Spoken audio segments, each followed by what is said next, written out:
अस्सलाम वालेकुम। मोहम्मद अज़हर सिद्दीक अपने प्रोग्राम पॉलिटिकल डायरीज के साथ हाजिर खिदमत है।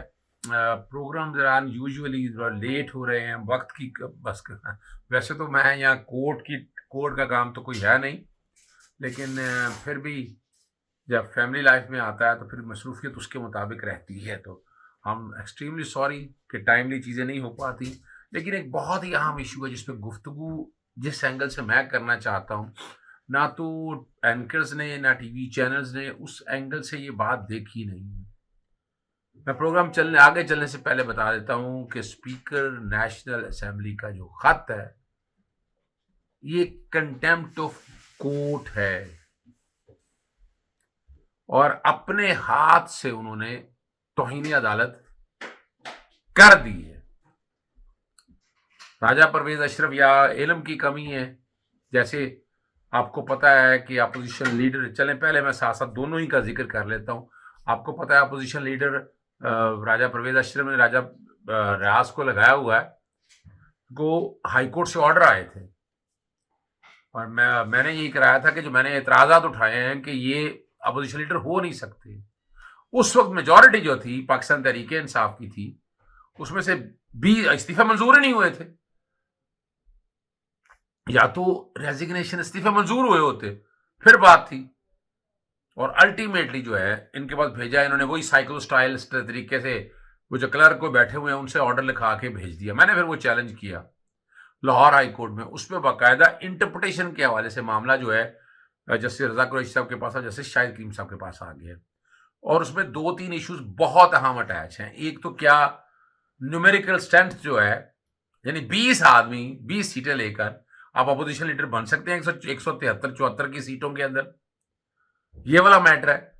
और दूसरा अपोजिशन लीडर का बड़ा एक अहम किरदार है, और ये स्पीकर नेशनल असेंबली का जो बाइस्ड किरदार है, जो टेंटेड मेलाफीडी पे बदनीति पे मबनी है, एक सियासी जमात के कारिंदे के तौर पर, ये वो मैटर देखने वाले हैं।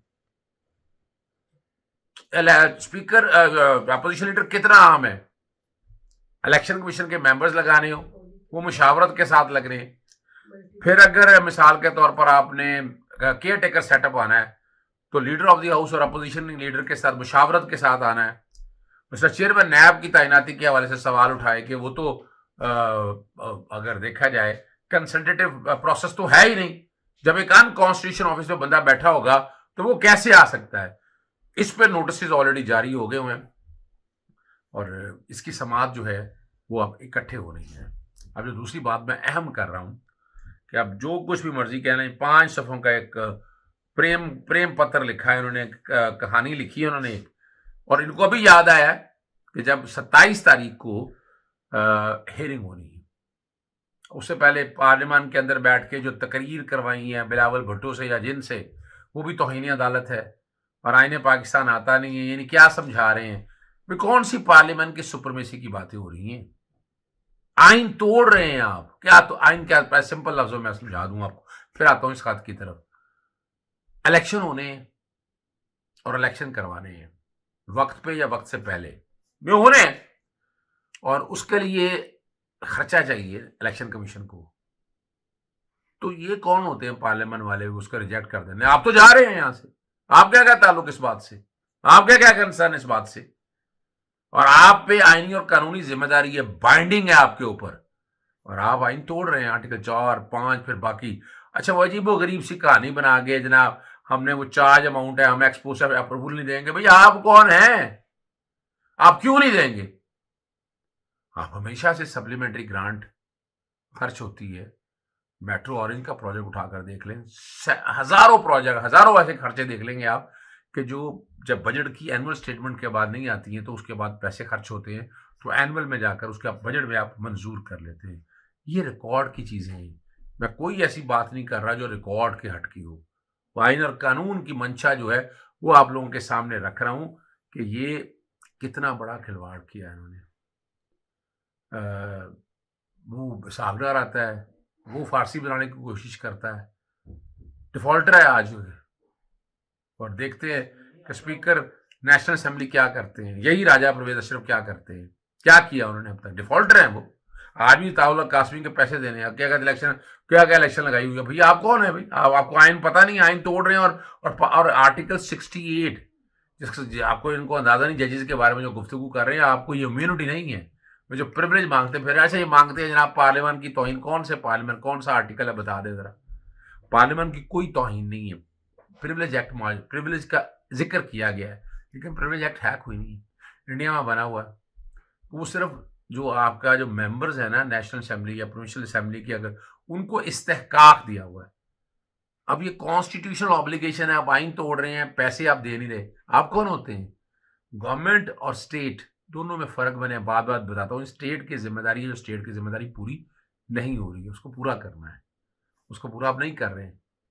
سب سے بڑی وجہ یہ سمجھیے گا، جو مین وجہ ہے وہ آپ پوری نہیں کر رہے ہیں. اس کو پوری کس نے کرانا ہے؟ پھر وہ بلاول بھٹو آگے وہ بتانے کے لیے. بڑا دکھ اور افسوس ہوتا ہے. آئین پاکستان پڑھ لیں آپ آئین توڑ رہے ہیں. آپ آرٹیکل 189 توڑ رہے ہیں، آرٹیکل 190 توڑ رہے ہیں. اور آپ آرٹیکل 204 آپ کے اٹریکٹ ہوتا ہے توہین عدالت. لیکن اس سٹیج کے اوپر کیا سیاستدانوں کے اگینسٹ توہین عدالت شروع کرنی چاہیے؟ ملے گا کیا؟ لیکن راجہ پرویز اشر میں بتا دوں، یہ توہین عدالت کے ذمہ میں لازمی آتے ہیں. یہ میں ہی اس کا جواب جو ہے نا، یہ خط کے جواب میں ہو سکتا ہے میں ہی اپنے ٹیم کے ذریعے ان کو بھجواؤں کہ آپ نے کنٹیمپٹ آف کورٹ کی ہے، آپ یہ واپس لیں، اپنا خط واپس لیں یا نہ لیں. توہین عدالت ہو گئی ہوئی ہے، اس میں کورٹ میں جانا پڑے. میں کورٹ میں اعلان کرتا ہوں کہ میں کورٹ میں جاؤں گا ان کے خلاف توہین عدالت کی کارروائی کرنے کے لیے. جی بالکل، میں توہین عدالت کی کارروائی کے لیے ضرور رابطہ کروں گا. یہ میں بتا دوں آپ کون ہیں؟ آپ کو جس طرح کی زبان استعمال کی، جیسے میں نے بلاول بھٹو کا کہا ہے، ذوالفقار علی بھٹو صاحب زندہ ہوتے تو دیکھ رہے ہوتے کہ کیا کچھ کر دیا ہم نے. اوپر سے محترمہ بے نظیر بھٹو صاحب بھی پریشان ہوتی کہ یہ جمہوریت میں نے اس لیے یہ جمہوری لڑائی لڑ رہے ہیں. آپ بیٹھے کیسے، آپ اس ملک میں آپ نے سول ڈکٹیٹرشپ نافذ کر دی ہوئی ہے. جیسے پہ تو ماشاءاللہ کسی وقت ہوتا تھا کہ جو آپ نے حال کیا ہوا ہے. اور لیکن اس کو کوئی نہیں ماننے کے لیے تیار.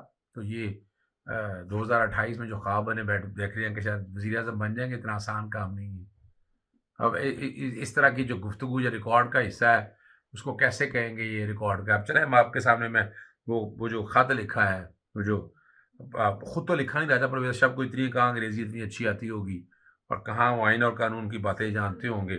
چلیں وہ کہہ لیں، انہوں نے جو کرکس آف دی میٹر ہے نا جی، جو آپ اس بات کو دیکھیں، آئین کے آرٹیکل 189 اور 90 کے روح ان پر عمل درآمد درکار نہیں ہے. اب یہ کون ہوتے ہیں انٹرپریٹیشن کرنے والے؟ آپ کا کیا تعلق ہے اس بات سے؟ آپ کون ہیں جو قراردادیں ساری پاس کی؟ سب غیر قانونی اور غیر آئینی. آئین توڑا ہے آپ نے، 4 اور 5 توڑا ہے، حلف توڑا ہے. اور رقم دینے کی درخواست مسترد ہونے کا مطلب وزیر اعظم اور حکومت پر قومی اسمبلی کا عدم اعتماد نہیں. اور کیا ہے اس کا مطلب؟ سمجھیے گا کہ آپ نے جو پیسہ چارج یعنی الیکشن کروانے سے آپ نے انکار کر دیا ہے، تو توہین عدالت اور کیا ہوگی؟ اور توہین عدالت کیا ہوگی؟ پیسے آپ کیسے روک سکتے ہیں؟ کس بنیاد پر روک سکتے ہیں؟ آپ کون ہیں روکنے والے؟ آج آپ اس طرح کل آپ ہماری جو عدلیہ کے پیسے جو فیڈرل کنسولیڈیٹڈ فنڈز ہے وہ روک لیں گے، آپ نیب کے پیسے روک لیں گے. یہ تو آپ کو نہیں کہا جا سکتا نا. وہ 4، 14 اور 19 اپریل کے 3 رکنی بینچ کے احکامات چارج جو کہ اکثریت کے فیصلے کی خلاف ورزی ہے.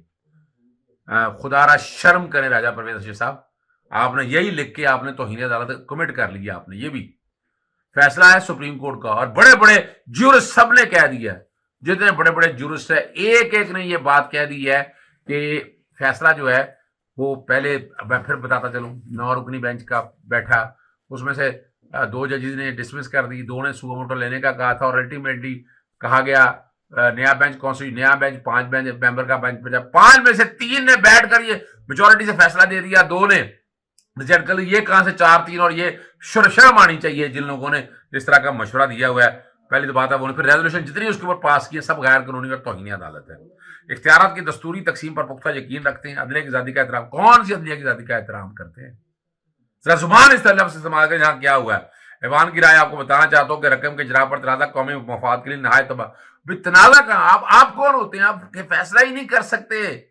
یہ آپ کی قومی اسمبلی یہ فیصلہ ہی نہیں کر سکتی اس بات کا. یعنی وہ کہے کہ جناب گدھے کو گھوڑا بنا دے، گھوڑے کو. بھائی یہاں ریٹن کانسٹیٹیوشن ہے، یہ آپ بیٹھے اور برطانیہ کی پارلیمنٹ میں بیٹھے ہو تو پھر سمجھ میں آتی ہے. اور 50 سالوں کا ذکر کہہ رہے ہیں، آمروں کا ذکر کر رہے ہیں، یعنی وہ بتا رہے ہیں جنہوں نے آمروں کی گود میں پلے ہوئے ہیں وہ لوگ ہیں. रकम के इजरा के लिए बार बार के हुक्म से गैर जरूरी तराजा को नहाया चाहिए। यकीन दिलाता हूं अगले माली साल के बजट में आम इंतखाबात के लिए रकम नहीं। आपको अभी सप्लीमेंट्री ग्रांट का कॉन्सेप्ट ही खत्म कर दिया। आप कौन होते अगले साल में रखा जाएगा? फिर यह भी तौहीन अदालत है। अफसोसनाक के ज्यादातर आला अदलिया के गैर जमहूरी मुदाखलत की तौसीक की है। जो मर्जी आप बात कहते रहें, इधर से उधर ले जाएं, कान इधर से उधर पकड़ लें। आर्टिकल 2 है, आपको पता ही नहीं आर्टिकल 2 क्या है, ग्रैंड ऑफ द कॉन्स्टिट्यूशन क्या है, आइन क्या कहता है, आपको पता ही कुछ नहीं है। करारदाद मकासद और कौम का कायदे का विजन आपको क्या पता है, आप क्या कहना चाहते हैं? आइन की सरबलंदी आप लोगों ने की है। खुदा रहा मत जुल्म करें इस कौम के साथ। कौन सी आपने आइन की जरूरत? हमेशा आइन तोड़ा है। ये 1.5 साल ये आपने 10 महीनों के अंदर जो आपने हाल कर दी है, आप वहां से अंदाजा लगा सकते हैं कि इस मुल्क के साथ आपने क्या खिलवाड़ किया। इस मुल्क के साथ क्या इस तरह की इजाजत दी जा सकती? जिस तरह का रवैया आपने रखा है, तो सुन लीजिएगा। मैं फिर आखिर में ऐलान करता हूँ, तौहीन अदालत की कार्रवाई स्पीकर के खिलाफ जरूर की जाएगी। खत दस्तखत के साथ आया है और सारा कुछ तौहीन अदालत एडमिट कर ली है। कहानी अब और चलेगी और बहुत तेजी से चलेगी और इंशाल्लाह मैदान यही होगा, लड़ाई यहीं लड़ेंगे। याद चाहता हूँ। अस्सलाम वालेकुम, अल्लाह हाफिज़। पाकिस्तान जिंदाबाद।